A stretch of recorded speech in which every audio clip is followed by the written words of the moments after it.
Hello everybody and welcome back to the channel. I hope you are all having a great day. Today we are going to be talking about none other than DSP Gaming, and rather than cover everything that he's been up to, that's not exactly what I want to do with my DSP content, but rather I'd like to do more journalistic looks at what Phil is doing and at why people hate him so much. And we'll do that by touching on specific topics and specific things that correlate with him as a YouTube creator, or on occasion as well, also just an individual. Today's topic is going to be covering specifically why DSP's begging is not the same as shilling ads and product placements. Now, to catch those of you who are not up to date on Phil Burnell's illustrious career of begging for money online, let me catch you up to speed. So DSP constantly begs for money. That is just a fact, and that is just something that he does on a consistent basis. Now, I would just like to make it clear that when I say Phil begs for money, I am not just saying that Phil is out here saying, please give me $5. What I mean to say is that Phil gets very creative with his begging. Phil has certain avenues in place in which you can either tip him via PayPal, give him a super chat via YouTube, or even give him a membership as well, which all contribute to his month-end paycheck from YouTube and Google. Now, it's not really new for a lot of YouTubers or content creators to have avenues in which you can pay them for the content. The one stark difference between DSP and other creators, the one through line that makes him completely different and separate from everybody else, is that no self-respecting, integrity-filled person will ask you to please donate and then proceed to tell you the reason why they need the money in order to keep either their lights on, to eat for the week, to make you feel bad, or to make you sympathize with them for the money. Now, I'm sure you're curious what one of these begging segments sounds like. Well, luckily for you, of course, there are just many clips that we could show, but I'd like to go ahead and just kind of give you an idea of what I'm talking about with a little variety. But the other way, and this is tremendous if you do this because this is the month I need your help. I'll be honest, my business is slow, so my business is incredibly slow this month. If you want to directly help me out, become a paid subscriber on my Twitch TV channel. Things have happened in the past few years to screw me over and make me not able to afford my taxes at this point. That I need your help. Become a channel member, do a super chat, do a super sticker, tip. Tonight, a tip would be the best because I've got major bills recommendations in my viewer base. I need to be tit for tat. I need your help as well, okay? So primarily that's what we're here tonight to talk about, is the fact that if I'm going to make big changes to the kind of stuff that I put out for you on a daily basis, that we need to have some kind of an adjustment period, and I need your help. I can't financially stop playing games. I can't financially say, I'm not going to play this popular release because I want to do a highly edited montage of it, and fucking false flags and channels getting shut down and being kicked out of fucking ads and being kicked off of Blitz TV and going through partnerships and this and that and contracting negotiations and hurt the fucking dirt. And I'm still fucking here. How many people have been through the shit that I've been through on YouTube and they're still fucking here? I'm not giving up. I'm going to be here daily to give you fun content. That's the goal. But when this shit happens with YouTube and I have no control over it, I need your help. Over the years, I will publicly admit it, but right now I'm not failing. Right now, I'm listening to feedback. I'm doing things that people want. I have all these positive improvements. Yeah, if ever you wanted to pledge to my Patreon, you've been holding out, please consider pledging now, because I don't know what I'm going to do come April. I really don't. I'm not lying here. I know a lot of people are like, well, why aren't you freaking out and doing this? Because what is that going to do? For me to sit here and freak out on stream and not do any more gameplay or whatever, what does that help? Nothing. So please, I'm serious about this. Please, if you can, pledge to my Patreon. Patreon.com/DarkSidePhil. I need your help, all right? So those are the three methods, everyone. Tips here on the stream, Teespring, or Patreon. Those three ways help me immediately, and honestly, I need your help immediately right now. I need your help the most. I need to raise as much as I possibly can by mid-January in order to pay these taxes, get past them, and be able to focus on the positive future in 2018. If I can't, I got some house. So, as you can see, there is no end to creativity when it comes to asking for money with Phil Burnell, and that is exactly the problem. Phil wants you to feel sympathy for him, and he feels that he's entitled to a paycheck from you, the viewer. Now, it's okay to want to help out your fellow content creator. There's nothing wrong with wanting to go above and beyond and show your support either financially or beneficially for the content and creation that they do. But to have this expectation that you are owed it on a platform that includes thousands, if not millions, of free videos for you to watch at any given moment, what makes you think that you have a right to ask for money from your audience? Now, when confronted with this specific begging question, Phil will oftentimes say that he is just being transparent and is just being honest with his audience.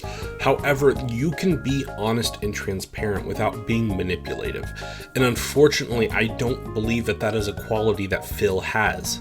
Phil has fallen into this trap that because he's been doing it for so long, he can't understand his fault, and he can't understand that what he's doing is extremely unethical. And not only is it unethical, but it's just extremely disingenuous to the people who watch your content.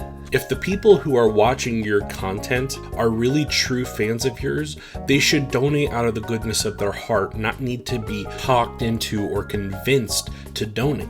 They would automatically do it because they enjoy your content, or they think that you're a good person, or they think that you're worth supporting. The problem is that Phil believes he has to ask for it. Phil doesn't have enough faith in his audience to believe that they'll give him money out of the willingness and goodness of their heart. He believes that he has to ask for it, and that is one of his biggest downfalls as a content creator and also as a human being. Believing that you are owed or entitled to something is one of the many traps that so many human beings fall into. And unfortunately for Phil, it's just one that is simply not true, especially in this specific scenario. Yes, you work for YouTube, or rather you say you work for YouTube, but really you're just putting out content on YouTube and people support it. Although you count this as a job, there are millions of people that could watch your content for free. And people don't, but they could. What I'm getting at is if people stopped watching his content tomorrow, he would have no paycheck, he would have no income, and there would be no backup plan. He takes his audience for granted, and his audience feels that. It's felt. You could cut the tension in the air with a knife. One common myth or thing that Phil likes to say a lot is that he doesn't show products and he doesn't, fill a bunch of advertisements and product placements on his streams. But if you're asking for money, or if you're begging, or if you're shilling yourself, doesn't that also count as a product placement? In today's day and age, I think it's safe to say that we're all kind of caught up on what advertising is and what it does to people and the ways that it tries to manipulate people. But when you're using those same tactics on your audience and there's really no benefit or product to come of it, it's almost harder to justify. At least when I'm getting an advertisement for a video game or a product like Blue Apron or VPNs, at least I know there's a product at the end of it. There is nothing special or unique that separates Phil from dozens or thousands of content creators online. He would have you believe he is a content curator. However, that doesn't really make any sense. He's doing the same thing he's always done. The only difference is he's got a better camera. What Phil gives to the YouTube space as a content creator is so vapid and void of life. Just because you have a schedule that says what games you're going to play does not make you unique. And you have to be more creative and think of different ways to diversify yourself. But that is one of Phil's biggest problems. He is his own worst enemy. And that is, at the end of it all, that's why he's a lolcow. He can't get out of his own way long enough to see that he is hurting himself and hurting others. And one of the biggest reasons why he is one of my main focuses when it comes to these lolcows is because he does in fact take money from other people. Lolcows are funny and lolcows are hilarious, but most of the time, unless they're a predator, a lot of the times they're mainly just injuring themselves. But with somebody like Phil, who is actively asking for people to engage with him and to give him money, it's one of the strongest reasons why people have such a deep hatred for him, because he preys on weak-minded people. People that are dumb or even ignorant enough or willing to give him money, and it just hurts to watch somebody else give somebody who doesn't deserve it. Phil is the epitome of a panhandler standing outside of a locally filled restaurant asking for change, and then with an active audience watching, gets into a BMW, drives to a house where it turns out they're not even homeless, and then walks in, kisses his wife, and goes about playing with his video games. It's just a slap in the face to the person who gives them the money. At the end of the day, there's a ton of different reasons to hate Phil Burnell. There are a ton of different personality traits and just things that he does as a person that are very dislikable and are both kind of irredeeming and atrocious.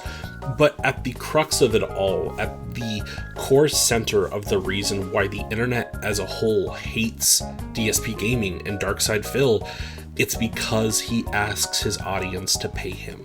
If Phil had ads, yes, he would be talking about the advertisements, but when that advertisement is up, there's no more discussion about it. And I think that's one of the things that Phil lacks in understanding, is that he doesn't have the self-awareness to know that it's not a proper time ever to ask your audience for money. And given that he's lied on numerous accounts and there is a strong amount of evidence to see that it's understandable that he spends a large amount of money on mobile games and then has the goal to ask somebody for money, it's not a good look. It never has been, and it never will. If you made it to the end of this video, I just want to say thank you so much for watching. I really do appreciate all the love and support that this channel has gotten and all the recent videos. If you did like the video, feel free to give it a thumbs up. If you didn't, feel free to give it a thumbs down. I would love to hear from you, the community. Comment below and let me know what you think about Phil Burnell's begging and what he could do, if ever, to change it. I would love to know your thoughts. As always, everybody, thank you so much for supporting my content, and I hope you all have a great day and stay safe out there.